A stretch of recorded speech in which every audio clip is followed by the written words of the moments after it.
Hello everyone, this is me Shruti और science teacher from economics classes and आज हम discuss करेंगे फिजिक्स के पेपर पैटर्न के बारे में। अभी जो रीसेंट स्पेसिमेन पेपर आया था 2025 बोर्ड्स के लिए, तो ये डेटा मैंने उससे निकाला है।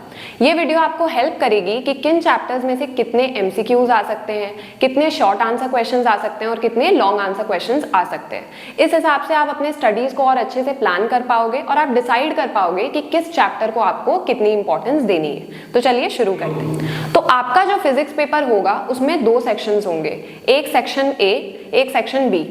सेक्शन ए में एमसीक्यूज पूछे जाएंगे आपसे और शॉर्ट आंसर क्वेश्चंस पूछे जाएंगे। दोनों ही कंपलसरी है, इसमें आपको कोई चॉइस नहीं मिलेगी। लॉन्ग आंसर क्वेश्चंस आपको सेक्शन बी में पूछे जाएंगे, जिसमें से आपको कोई भी 4 क्वेश्चंस अटेंड करने हैं। 4 क्वेश्चंस में हर एक क्वेश्चन का अपना अपना सब पार्ट होगा। तो चैप्टर वाइज देख लेते हैं। एमसीक्यू आपको सेक्शन ए में एमसीक्यू आपको 15 मार्क्स के मिलेंगे, जिस हिसाब से चैप्टर वाइज ये दिया हुआ है। आप इस पूरे चीज का स्क्रीनशॉट भी ले सकते हो तो आपको पता चल जाएगा। तो 15 मार्क्स का एमसीक्यू आपको मिलेगा, जिसमें से ये सब मार्क्स डिस्ट्रीब्यूटेड है अकॉर्डिंगली। फिर आते हैं शॉर्ट आंसर क्वेश्चंस। यहाँ पे हम देख सकते हैं कि फोर्स में कोई भी शॉर्ट आंसर क्वेश्चन नहीं पूछा गया है एंड बाकी सबसे अपने आप, जैसे स्पेक्ट्रम में and refraction through plane surface में भी कोई भी शॉर्ट आंसर क्वेश्चन नहीं पूछा गया है। अब यहाँ पे मैं एक चीज बता देना चाहती हूँ आपको कि ये जितना भी पैटर्न ये जो दिया हुआ है मार्क्स डिस्ट्रीब्यूशन, इससे 1-2 मार्क्स ऊपर या 1-2 मार्क्स नीचे हो सकता है। एग्जैक्ट मिले इसकी गारंटी नहीं है, बट इससे आपको रफ आइडिया मिल जाएगा कि इस चैप्टर में से अप्रॉक्स कितने मार्क्स के क्वेश्चन आ सकते हैं ना। फिर शॉर्ट आंसर क्वेश्चंस भी आपको अकॉर्डिंगली डिस्ट्रीब्यूटेड है, जिसमें से सबसे ज्यादा रेडियो एक्टिविटी से क्वेश्चंस आए हैं। 1-1 मार्क्स के क्वेश्चंस है एंड 5 क्वेश्चंस है, ठीक है। उसके बाद आता है इलेक्ट्रोमैग्नेटिज्म, जिससे 4 मार्क्स का क्वेश्चंस कुल मिला के आए हैं। फिर वर्क एनर्जी पावर, इसको भी 4 मार्क्स की वेटेज मिली है शॉर्ट आंसर क्वेश्चंस में। तो ये था आपका सेक्शन ए, जिसमें से आपको सब कुछ अटेंड करना है। तो इस पे आपको ध्यान देना होगा कि किस हिसाब से मुझे चैप्टर्स को पढ़ के जाना है। फिर सेक्शन बी, सेक्शन बी में आपको ऑप्शंस मिलेंगे। आपको कोई भी 4 क्वेश्चंस अटेम्प्ट करने हैं और हर एक क्वेश्चन का अपना अपना एक सब पार्ट होगा।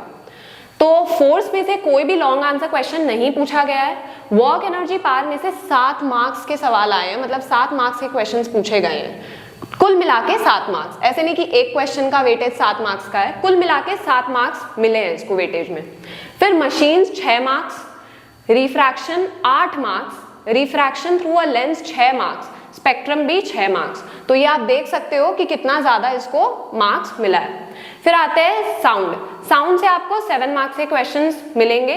करंट इलेक्ट्रिसिटी से 7 मार्क्स, इलेक्ट्रोमैग्नेटिज्म से आपको 4 मार्क्स के सवाल आएंगे एंड हाउस होल्ड सर्किट में कोई भी क्वेश्चन नहीं पूछा गया है। फिर आते हैं हीट। हीट से आपको 6 मार्क्स के क्वेश्चंस मिलेंगे एंड सबसे कम जो लॉन्ग आंसर क्वेश्चंस पूछे गए हैं वो है रेडियो एक्टिविटी के लिए। अब यहाँ से 6 मार्क्स का मतलब क्या है? 6 मार्क्स कैसे भी डिवाइडेड हो सकता है। 6 में 2-2 मार्क्स के क्वेश्चंस भी आ सकते हैं, 3 मार्क्स का एक क्वेश्चन या 2 मार्क्स का एक क्वेश्चन भी आ सकता है। बट टोटल पेपर में कितना मार्क्स का लॉन्ग आंसर क्वेश्चंस उसमें आया है वो मैंने आपको इसमें बताया है।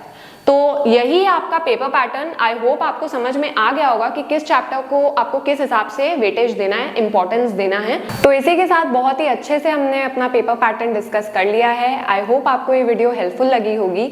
इफ लगी हो तो प्लीज लाइक, शेयर और कमेंट करना ना भूले। तो all the very best for your exams and मिलते हैं नेक्स्ट वीडियो में।